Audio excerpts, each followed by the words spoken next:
এটা হচ্ছে রূপোপাটিয়া মাছ, অনেকে বলে সীতাপাটি মাছ, অনেকে অনেক রকম নাম বলে।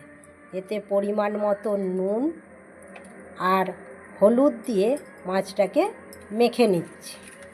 কড়া গরম হয়ে গেছে, কড়ার মধ্যে তেল দিয়ে মাছগুলো ভেজে নিচ্ছি। মাছগুলোর নিচের পিঠ ভাজা হয়ে গেছে, এবার উল্টে দিচ্ছি। মাছগুলো দু পিঠ ভাজা হয়ে গেছে, এবার তুলে নিচ্ছি। তাহলে ওর মধ্যে এবার পেঁয়াজ, টমেটো, আদা রসুনের পেস্ট ওর মধ্যে দিয়ে এবার কষে নিচ্ছি মশলা। লঙ্কার গুঁড়ো, পরিমাণ মতো লঙ্কার গুঁড়ো দিয়ে দিচ্ছি। আমের সুটো দিয়ে জলটা মেখে নিয়েছি, নিয়ে এবার মশলার মধ্যে জল ঢেলে দিলাম। জলটা ফুটে গেছে, এবারে মাছগুলো ওর মধ্যে ঢেলে দিচ্ছি।